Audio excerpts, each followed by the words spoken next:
Hello, everyone. Welcome to the Undeniable Podcast. My name is Joshua Cirillo, and thank you for joining me again today. We're actually re-recording this episode. I made a mistake. I made a blunder. It was my first time doing a three-camera setup. I had my Kinfinity, this camera, as my main camera, and I was using a codec. The camera's a little bit older. I was using a codec that when it first came out, not to get you like you might not even care, but for my techies out there, this camera's about 15 years old, but it was a cinema camera when it came out, and the codec that came with it. I can't find software that's compatible with it anymore. So I had to use a reshoot with a different codec, and it was my main camera, so I couldn't substitute it. But now it's our B camera because I don't trust it right now. So it needs to prove itself. I've used the Blackmagic before, our 6K, so we're using that right now, and I trust that camera. And then we have the M50, which is what we originally were shooting with when we first started in the very beginning. So this is a redo, and some things have happened since I recorded that episode, so I'm kind of happy that we're redoing it. So this is a little bit off topic. I'm gonna preface that starting from the beginning. Normally we talk about uplifting, being undeniable, becoming the best version of ourselves. And we're going to talk a little bit about that today, but I really want to focus. It's my podcast. I could really talk about whatever I want, quite frankly. So I'm going to talk about a major thing that happened in my life that kind of exemplifies like just not being stopped. And for me, it was a big moment in my life. And we don't know once when we start walking, where God is going to take us. So this is a part one and a part two. The part one is, it's all related. But without further ado, we're talking about this. I'm going to put it on the screen. This big boy, okay? I have, since I was a kid, dreamed of owning, ever since seeing my dad's CJ 7, I think it was an 84. It was a Renegade, and I loved. It was a carbureted Jeep. He had the V6 in there. He had these white tire wheels on it. It was a beautiful little Jeep, and I loved that Jeep. I never drove it, but as a kid growing up, seeing my dad rumble that thing down the street, and it fired to life. It was just the coolest, most amazing thing, and I caught the bug. I've always wanted a car since then, and I'm not like one particular brand. I'm not a Jeep enthusiast or Chevy or Ford. I really don't care, to be honest. I just appreciate older classic cars. When it comes from the classic Defenders or the old Broncos, not even just four-wheel drive cars and trucks, the old Mustangs, Mercury Cougar. Oh my God, the 1969 is gorgeous. So many vintage cars. I love the Magnum PI Ferrari, and go down the list. The Jeep Grand Cherokees, the Ford OBSs of the 90s, the Chevy OBSs of the 90s. I love them all. And probably my holy grail, right along there with probably a 1969 Mustang. I know, I purposefully did not say 67. I prefer the 69 because it's a little bit bigger. But besides the 1969 Mustang, probably the holy grail for me were the Ford OBSs, which I love, or a square body Chevy. Now, the square body Chevys were these trucks from 1973 to 1991, and they're pretty accessible. But I wanted the square body because of its rugged looks. It's classic, it's boxy, it's tough looking, it's easy to work on. I wanted something that I could start working on myself and learning how to wrench because I have no idea what I'm doing. And so it's been a dream of mine since I was probably 9, 10 years old.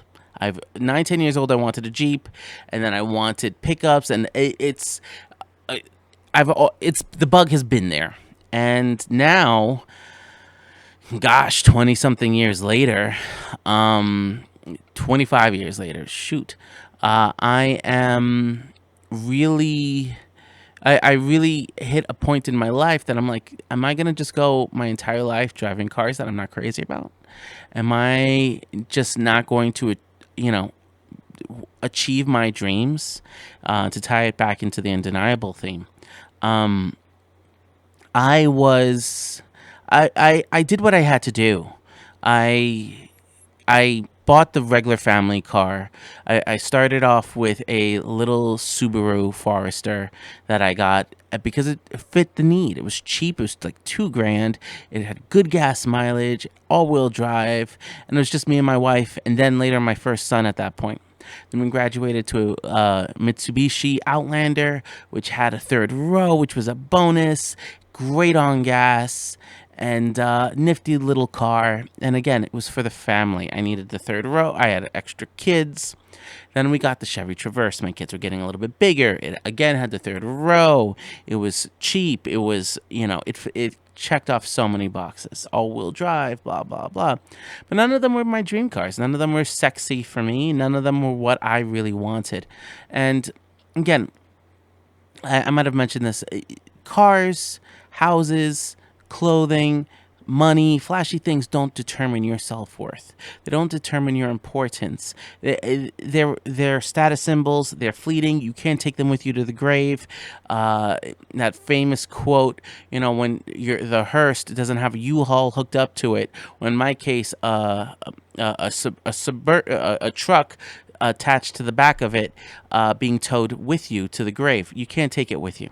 So I don't want this to be misunderstood as we are focusing on materialistic things. That's nothing further from the truth. That's not the case. What my what my point is that we have dreams, and if you want your dreams, to chase it. A lot of people will be stuck and say, well, this is my lot in life. They want the dream car. They want this. They want that. They want the dream job. They want the dream house. They want the dream girl. They never go talk to the girl.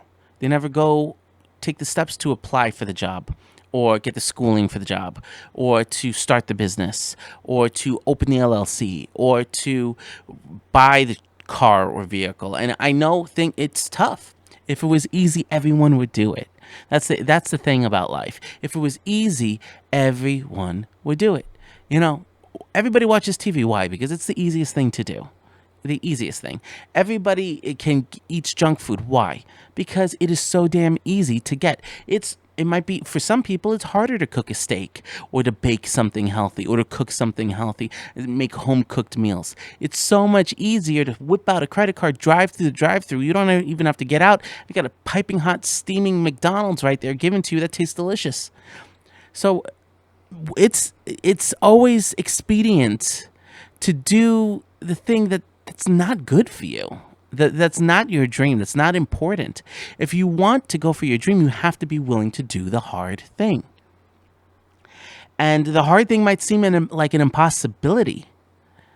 But again, we only have one life to live. Why not try? And so that's the mindset I took in towards the end of last year. And I said, what am I doing? I really want.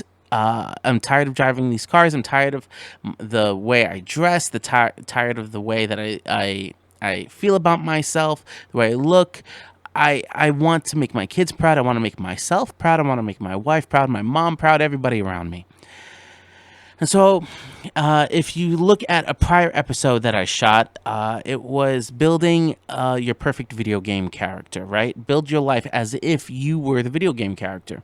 Now, I don't know if you ever played Wii Sports or any of, or these games with little characters, but you can design them. You could pick their hair, their backpack, their skin tone, their clothes, their shorts, their gender, their shoes, and you could design an avatar or design a character based off the attributes that you want, right? So nobody usually picks the ugly attributes or the ugly character or the fat character. No, they usually get qualities that they want. Now, why can't we turn around and do that with our own lives? And again, I encourage you to please go watch that podcast again, but just to give you the gist of it, we should write down what we want and what our perfect video game character, what our perfect life would be as if it was a video game character. The house that you want, where you would live, the spouse that you would want, the height, the intelligence, the city that you grow up in, what type of climate, the type of shoes you wear, the car you drive, the way that you, how many kids you want, what you want your kids to do, your hobbies, your what's important to you, what do you live for. Write all of these things down. What is important to you? And a lot of times, if we had a blank check and I said, if I'm going to give you $1 billion to go follow your dreams and do whatever you want, most people, if I give you 10, 15 minutes, can think of, oh, I'm going to do this. Oh, I'm going to do that. Now, whatever that is, whatever the answer is to the $10 billion question of what you would get, I want you to start trying to do that now. Yes, life would be easier with that $10 billion check written for us. Life would be easier for us to, like a genie, rub the magic lamp and then poof, we get whatever we want. But life is not like that. And sometimes we've got to earn our dreams. We've got to earn our desires. We've got to earn the things that we want in life and not just sit back and just hope that they fall into our lap. And that is the most important thing that I want you to get out of this podcast is that we are masters of our own destiny. We are not victims anymore. We're not going to sit on our laurels and just accept the things that come at us and the things that hit us. We're going we have to grab life by the horns because who else will? Nobody is coming to save you. But at the same time, that means nobody is actually going to stop you. So I encourage you to start writing down your dreams, starting writing down the things that you want to achieve and the things that you want to do, because you have no idea what where God will take you and where you'll end up going. So so for me, going back to what I was talking about, one of my dreams was to have a vintage truck. The turning point was me is that I follow this page on Instagram called Hudson Motors, and they do those car raffle giveaways, and I've been in them. I buy a T-shirt, I buy a sweater. I think I bought this sweater. I buy sweaters from them. I buy so much stuff, and just hopefully to get a shot. And then there was this one truck in particular that came up, a square body dually. I think it was a K30. It was a C30 converted to a K30, I think. Don't quote me. And I fell in love with it. I loved it. I wanted it so bad. And I prayed to God. I fasted. I tithed. I literally did all of the things, begging God for this truck. And I'm like, I have faith. I know He's going to give it to me. I know it. I know it. I know it. And it didn't happen. And I was kind of in a funk. I was a little depressed by it. I'm like, damn, God, like, you know that I wanted that. And I know it's not important. It's in the grand scheme of things. What is a truck? It's not that big of a deal. But then I realized, look, maybe God doesn't want it handed to me. Maybe I've got to go earn it. Maybe God wants me to, for there to be a little bit of work involved. So I said, amen. Okay. What if I, right now, today, could have any truck reasonably? I'm not asking for a Ferrari or something, but if I wanted to get into a dream truck that was reasonable, what would I get? So I said, okay, I want the square bodies. I like the square bodies. They're expensive. They're like 10 grand, 15 grand, some are 20 grand. Okay, well, I can't do that. Can't afford that right now. I was looking at completely finished ones, like completely ready to go, 25 grand. Ooh, wow. Can't do that. And you can't really finance those. I mean, you could, there are ways, but it's hard. Okay, well, what do I do? And I start looking anyway. And I'm like, I'm going to trust God. I'm going to start walking towards the Red Sea. Now, before I continue the story, let me just tell you about the Red Sea story. Moses, and I might have mentioned this in the past podcast, that it kind of gets intertwined. I'm not even sure. But Moses took the people of Israel out of Egypt. And he started walking towards the Red Sea, towards the Promised Land. But he has an army filled with people, thousands, a whole nation filled with people, old people, young people, disabled people, mothers, daughters, everybody. Not just able-bodied men, marching away from Egypt. And then Egypt has a change of heart. They don't want for the Israelites to let their people go. And again, maybe I need to add some more context for those of you who are not Bible versed. The Israelites were enslaved by the Egyptians. Moses, their leader, comes in and says to the Pharaoh, to the leader of Egypt, "Let my people go." Pharaoh says no a bunch of times. They go back and forth. God sends all these plagues and just sickness and stuff, 10 of them, that convince the Egyptians, well, shoot, we got to let these people go. So the Egyptians agree and say, look, you're no longer slaves. Go to your homeland. Go to whatever you got to do. And Moses is leading them. But while they're leaving, Egypt has a change of heart. The Pharaoh, the leader of Egypt, the Pharaoh, has a change of heart, starts chasing the Israelites. Now, this is an army ready for blood. Okay, this is the what they call the biblical wrath. Okay, they're ready to murder everybody. Okay, you either come back, be slaves again, or we're gonna kill you, right? And so Moses, who's in charge of this entire nation of people, is marching them away, and they have an angry army of chariots chasing them, and then they're caught by the sea. Now, what are they supposed to do? Moses continues to walk towards the sea. Well, Moses, what are you expecting? Turn around and go surrender, go fight, go beg for your life, run in another direction, do something? No, he continues to march to the sea. Well, this seems a little suicidal. Well, Moses had faith.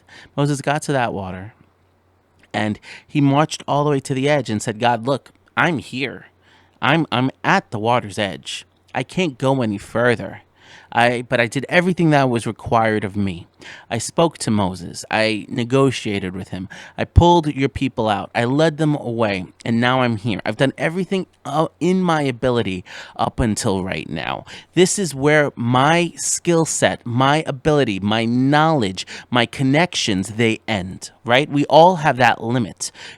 I don't know President Trump. I don't know President Obama. I can't go ask for favors. There's my agency ends at a certain point.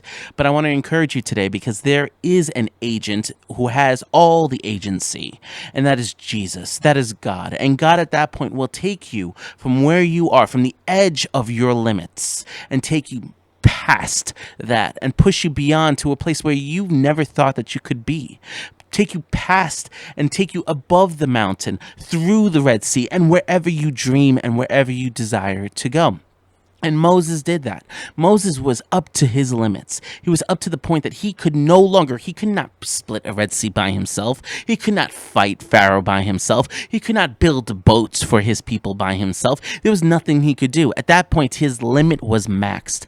But what does he do? He continues in faith, and he puts his rod down and into the water. And at that moment, God did the rest. God split the Red Sea at that point, that Moses and all of his people could walk through. Not only did they walk through, not only were they able to get to the other side, but then the Egyptians decided to pursue and decided to follow through in the exact same path that they saw the Israelites come in, and then the flood waters came down, crushed them, and killed them. You probably all know that story. But not only did God allow them to achieve their dreams by going on to the promised land, but at the same time, in the same scenario, turn around and destroy the enemies and everything that was trying to stop them, everything that was plaguing them in their life, everything that was holding them back. And that's what I want to encourage for you today. You might have things that are holding you back. There might be Egyptians that are keeping you enslaved in your life. There might be obstacles that are impossible, oceans that you cannot cross, mountains that you cannot climb. But I'm encouraging you to walk towards your edge. Walk towards the Red Sea. Walk as far as you can go.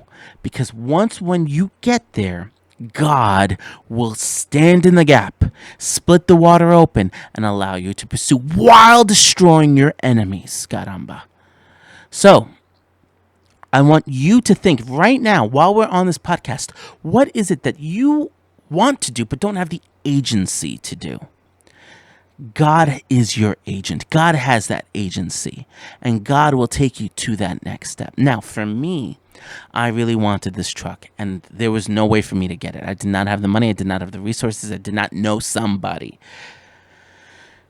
But what ended up happening was that I started looking anyway. And I started looking. I was looking all across the country, and I got discouraged. I told my wife, I can't find anything in my price range. Okay, let me find something kind of close. All right, I was looking. Okay, I found something. I found a few in the southern United States without rust. I was excited. Ticked off a lot of boxes for me. Four-wheel drive. Uh, it had the tire and lift kit that I wanted. I didn't have to install that. It had a newish engine. I was maybe hoping for a diesel or an LS swap. This had a brand new crate motor, so it's true to its roots. And so I find a few. I start thinking, but I'm like, you know what? I want that one. I want the specific one that I saw in New Mexico. And I'm like, that's the one. That's the one. I have faith for it. I believe in it. I know God is going to do it. And that's it. I'm gonna believe for that. I'm gonna believe in God for that miracle. And I said, look, if God wants this, if this is God, this person is going to take payments. I'm going to figure this out. I'm going to ask the man if he's willing to take payments. And that's a long shot. And I'll put up the messages from ChatGPT from that time that basically said, that's a long shot. You should not count on that. It's probably not going to happen. Save up the money first. Okay. So, whatever. I messaged the man in fear. I'm asking ChatGPT what to write, how to write this, that I don't sound needy, that I don't sound desperate. Whatever. I decide to write a message. I send it to him, and I pray. And the guy basically takes a little bit of a while to respond because he's working, and he says, you know what? I'm going to get back to you. I'm not sure. Let me see. I'm going to get back to you. At least it wasn't a no, right? At least it wasn't a no. But then a few days later, this man said, yes, that it would take payments. I'm like, whoa, I cannot believe we got this far. How? Well, at that point, he came up with ideas that we can get a notary, we could sign a contract, we could do all these things to safeguard. And to safeguard him, I obviously wouldn't take possession of the truck until I paid him off. So it took me a few months. And I gave him there, some money, and I just kept on paying him little by little, and until I was able to pay it off the truck. Which at that point it almost felt surreal. But now, how do I get this truck? It's in New Mexico. I live in Pennsylvania. How do I get this across the country? What? And that's where I'm like, oh my God, what do I do? I'm about to drive this sketchy old 40. It was a 1986. I didn't mention what type of truck it was. It was a 1986 Chevy Suburban. Okay. And I'm like, damn, I'm going to drive this lifted truck across the country. Yikes. I tried pricing out for it to get towed, for it to be shipped to me. It was thousands of dollars. I think the cheapest quote I got was like $2,500. By the time we're filming, gas prices have exploded. And I'm like, you know what? My wife at that point said that she wanted to come. And I'm like, you know what? This would be a trip of the lifetime for the kids. And I'm going to show you this footage. I'm going to pull it up, us picking up the truck and just us driving to New Mexico. I'm going to show, we filmed a lot. I'm going to be making it into shorts and everything, but I'm going to put this here and show you. But this was our journey to New Mexico to go pick up the truck. Okay, I'm nervous. Okay. So everyone, this is not my typical content. Right now, I am in New Mexico, and I'm very excited.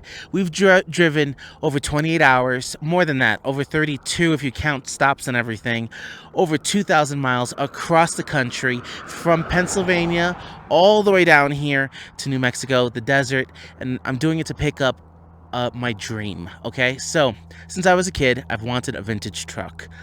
And it's been, just a dream. And I've gotten a little bit further away from that, having kids, having to work jobs, responsibilities, bills, choking in obligations. So I haven't been able to achieve that dream. But starting the Undeniable project last year, I realized that I have to go chase and go pursue my dreams, no matter how big or small and insignificant that they might be. And for me, this is a big and very significant dream. So I've been looking for months on Facebook Marketplace, scouring across the country trying to find a perfect deal. Something that wasn't $50,000, $40,000, but in good, pristine condition. And that was my issue. I couldn't find something that was kind of affordable and good condition. So I had to look outside. And I was looking in the desert where there's no rust, there's no salt from the winters, and here in New Mexico is a perfect environment. There's no humidity. So a lot of the classic trucks over here don't have that rust and that decay. But it's a question that is really far. But I found one. Beautiful, but I still couldn't figure out how to afford it. So I prayed. I got on my knees and I figured out, let's figure out a way. If, with God, all things are possible. God can move those mountains, no matter how big they are or, impossible they may seem. And we decided to ask the owner of the truck if he would take creative financing. Basically, I give him a little bit every month after a deposit and just let me pay off the truck, and he could keep the truck. And he took a few days to decide, but then he agreed. Now I was really nervous because I'm handing this guy money over months. What's to say that he'll just give it away to somebody else or just disappear on me? But we're now driving all the way there. We're a half hour away. I am so excited, and I want to take you on the journey with me. Here. And we drove this far was because we purchased. This is the door here. Hold on, guys. How do you feel? So I usually give it a couple of pumps of fuel.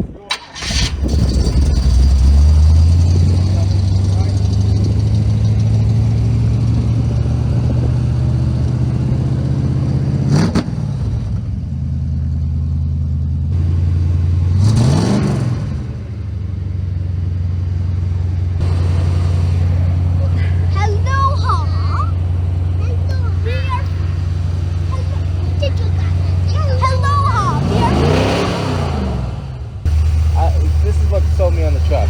I saw this, I'm like, that looks so clean, so gorgeous. My God. I came with my wife, my kids. They're troopers. I'm great. My wife did half the driving. I owe her so much. And now we're about to realize this dream.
Now, assuming that I cut this footage and I've edited it, we are now driving this truck back across the United States, and it was nerve-wracking to say the least. I've never driven an old truck like that before. I thought I made a mistake right away. I thought everything was everything was shaking and vibrating, and it was just the steering wheel was loose, and I was nervous. I was a wreck. I did not know if I was gonna make it home. And at one point, I was so nervous that I said to my wife, keep the rental car. We'll drive both back. Even if I have to pay double in gas, we'll figure it out. I just don't want my kids stranded on the side of the road. But thank God I did not. And my wife told me not to, and thank God I listened to her advice, because it was the trip of a lifetime, and I don't think we will, or my kids will, ever forget it. And now I have this truck in my driveway, and it's just one of those. Wow, God, really? You can do the big things. It almost feels surreal. Something that I never thought would happen is happening. And then God just confirmed it. So now I don't have a payment on it. And my insurance was lowered by $15 a month by adding a car. That surprised me even more. I thought it was going to go up. It was lowered. And just God has confirmed so many different things with this truck that I just thought was impossible. I did not think that I would be able to own this car or have this miracle. But now that I not only have it, but I can pass it on to my kids, and they could enjoy it, I can enjoy it, and it's just literally made was a decision to have faith and to trust in God and to start taking those steps towards your goal. And I've said this so many times in the past. If you want to go to California, what's the best way to go? One step at a time. If you just stand where you are and never take a step, 10 years from now, you'll still not be in California. But if you start taking one step at a time, I guarantee you it might take months. It might take a year. Who knows? But eventually, you'll get where you want to go. Eventually, you'll hit the Pacific Ocean and you will be on California shores. You just have to take one step at a time. And that's what I want to encourage you to continue and to take those steps, one tiny little step at a time. I might break this up into a 2-part series. I'm not sure, but I told you that there was going to be a part 2. It's again trusting in God, trusting in what God's going to do. So I've had this truck now. I've had this truck for about 2 months. Really excited. Been daily driving it every single day. And I've been wanting to work on it, but I know nothing about vehicles. I could change a battery. I could change a tire. That's pretty much, and I just learned how to change oil, but that's pretty much where my limit. I can't really do much beyond that, right? So, but I want to get a lot of work done on this truck. And it has some issues, like the throttle gets sticky, the fuel temperature gauge is, I had to buy a new one, but I haven't installed it yet. I want to install radio. I want to fix the body up. I want to, all this, I want to do so much work to it, but I really don't know how. And I don't have the funds for it right now. I don't want to be blowing I just spent a lot of money. I've got to save up and I won't save up for other things. So I was praying that God would help me find a mechanic and just, somebody that could help me out. And my wife's car, a Chevy Traverse, had some struts issues. And we took him to a mechanic that a family member recommended. And that mechanic literally said that I had to change out my whole transmission. What? Everybody's telling me that it's CV axles not needed to be changed because there's some vibration when you accelerate. I asked ChatGPT, CV axles, friends, CV axles. Okay, this mechanic that I thought I trusted said, nope, the entire transmission needs to come out. I'm like, okay, well, did you drive it? No, he didn't. He couldn't even, when we got to his shop, he couldn't find the key. He never drove it. It was still where we left it inside of the car. This man never drove the car. Wow. Okay. Well, that's something. So we immediately took the car back. Like, we don't trust this guy. We then took him to another mechanic. That mechanic said, okay, you have a much smaller issue. And he showed me it, and he was right. He fixed it.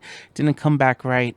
There's a little bit of a language barrier there. I took him and honestly, I didn't feel the most comfortable with him. He's a great guy. There's nothing wrong with him, but I didn't feel the most comfortable. And he didn't really know, like he looked at, I drove my Suburban there. I lifted up the hood and I have a carburetor. He immediately looks at it and says, that's a Holly? Well, the Hollies are EFI. They're electronic fuel injection. And I know that. So when he saw that and just assumed that it was a Holly and not a carburetor, I'm like, oh my God, this guy he might know new cars. He doesn't know old cars. Ay. So I'm like, I don't know what to do. I don't know how to find a good mechanic. What am I supposed to do? Just job to job to job and just hope and pray that I find the right guy? So then a few days ago, I started getting a loud rattling on the truck. I'm like, oh my God. And I was able to get it to work. I posted a video. I might show it. Of the rattling. It was like a da, da, da, da, da. It was annoying. Okay. But I was really concerned. But there was I had stuff in the truck. I needed to drive it back, and there's one day that I thought it went away, and I'm driving it to work. And mind you, I have an hour and a half drive from my house in Pennsylvania to my job, and I'm driving in the back country of New Jersey, and it starts rattling really bad, and very quickly the engine just gave up. Like, what the heck? Why? Why? Just completely died on me. I pull over to the shoulder. I'm like trying to start it. I'm trying to crank it. It's not going. I'm stressing out. Mind you, this is at like 9 o'clock at night, 10 o'clock at night. I am now calling everybody, trying, what do I do? And I don't want to disturb my friends, but like, thank God I had AAA. So I call AAA. AAA says, "Oh, we're going to send somebody in a half hour to an hour." Oh, nice. Wow. Thank goodness I paid for AAA, right? It's going to be an extra $40 just to get it there. Okay, that's fine. I'm grateful. Um, hoping that I'm hoping that they come. Hour one goes by. Hour two goes by. Hour three goes by. I'm exhausted. I fall asleep at this point. Nobody comes. I wake up. Nobody's still there. And my battery went out at this point because I left my lights on so trucks don't come barreling down and hit me on the side of the highway. Nobody ever came. I was in that truck on the side of the highway for 14 hours. My God, what an experience. I I was able to get a full night's sleep, thank God. I was able to work on the radio a little bit, and fix my radio. I wanted to install that. But it was one of those like, God, where are you in this? I remember sitting in the truck, I'm like, 14 hours. And I have triple, like, I'm a responsible adult. I didn't just like not be like, I got AAA. Like, I pay for that. I should have been picked up hours ago. I have a hotel plan that because I work for hotels that I could stay at a hotel. There was no hotel within like a 45-minute radius.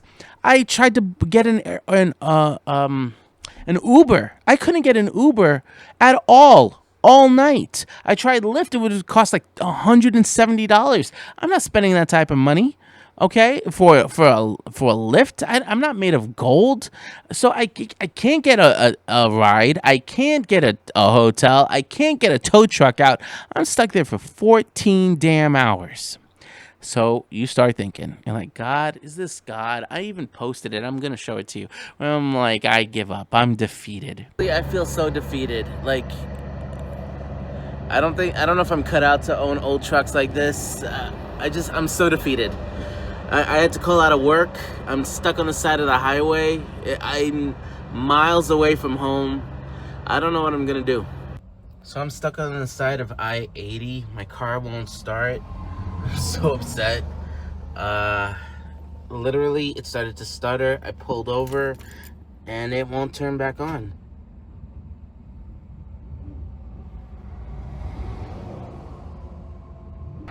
I'm so frustrated. I literally don't know what to do. It smells a little burnt to me. I don't know. I can't do this. Maybe I'm not cut out for the old cars. Maybe I don't know. Like, why, God? It's not only could I not just get stranded in the middle of nowhere. I couldn't have gotten stranded at my job or my house or something. No, I had to get stranded in the middle of the road with no help. So I'm like, God, are you like, why? Fast forward, finally, the next day, 14 hours later, the tow truck comes, picks me up, loads it up, takes me to the mechanic. And I get to the mechanic, and they're smiling. They're like, look at that. Is that an 86 Suburban? I'm like, yeah. They were like, we're wondering who owned that because it took me a minute to come in because I was trying to help the driver back in. They were like, we wondering whose that was. And I'm like, yeah. So wait, you're the guy that was stuck on the side of the highway for 14 hours? Yeah. Oh my goodness. Well, sorry about that, man. Hopefully we can get you on going. But then one guy comes out and says, the owner in the back, which was the first guy that I spoke to, which told me where to put the truck. The owner out in back, he has a Suburban. Maybe you could talk to him, it's a similar truck. I'm like, oh, wow, that's great. Fellow Suburban. I'm thinking a new Suburban. I'm thinking, and maybe an OBS, like a mid 90s. And he's like, the guy, it's in great condition. You should go take a look. So he takes me through the back, through this garage in the back. And I see the owner. I'm like, hey, how are you? I introduce myself. And he's like, yeah, I've got a Suburban. I'm like, you want to take a look? I'm like, yeah. They open up the door. And lo and behold, it is a square body Suburban. The exact same one that I have. A 1986 square body Chevy Suburban. 4-wheel drive with the carburetor. My exact truck. Not only did he have my exact truck, but he says that he's been working on it for 40 years. That he did a frame-off restoration, what I dream and hope and plan to do. Which, again, what are the odds? What are the odds that I got stuck 45 minutes away from my house? What are the odds that I got stuck in this tiny little town and I just picked the first mechanic that AAA recommended to me. I get driven to in this random town, and then this random man has a truck in the back of his garage that it's not a Ford, it's not a Nissan Skyline, it's not a Ford Mustang, it's not a Mercedes, it's my Chevy Suburban. And not just any Chevy Suburban, a 1986, the exact same one. Not only is it the exact same one, when I'm looking at it, it's black. It's painted beautiful, shiny black, not an ounce of rust, completely frame-off restoration. And he's like, I take it to shows, but I thought it was black. He said that in the 80s, there was a recall on the paint because all the blue paint would peel. So they recalled the truck, would repaint it white, and he repainted it white, and then later on repainted it black. So not only was it the exact same truck, my truck is blue. It was the exact same color as well. Not only was it the exact same color as well, he opens up the door, I look inside, it has the exact same blue color interior that I have. Everything was exactly 100% the same. So God sent me, despite my storm, despite my circumstances, despite what I thought, God, where are you in all of this? God took me to the exact right person that I was praying for. God took me to the exact person that could help me, the exact person that could troubleshoot, the exact person that knew carburetors, the exact person that knew every bolt and every ounce and every carpet fiber and every nut and every joint on my truck. And God does that for you. The Bible says that He knows every single hair on your head. He knows you. He loves you. And right now, where you might think that you might have not exactly where you want to be in life, you might think that you have diverted in your direction, diverted from your destiny. I promise you that is just God taking you to the path of where you should and where you ought to be. We don't see the full picture. God, thank God in His infinite wisdom, God has the full picture where He could stand above, look down, and see all the pieces, all the chess pieces moving. But we, as maybe one tiny chess piece, might not see the whole grand picture. Be wondering, why were we placed over here? Why were we over there? Why did I get stuck on the road in the middle of the night for 14 hours and couldn't get a tow, couldn't get help, and was stuck? Because God was taking me to where I needed to go. And God will take you where you need to go.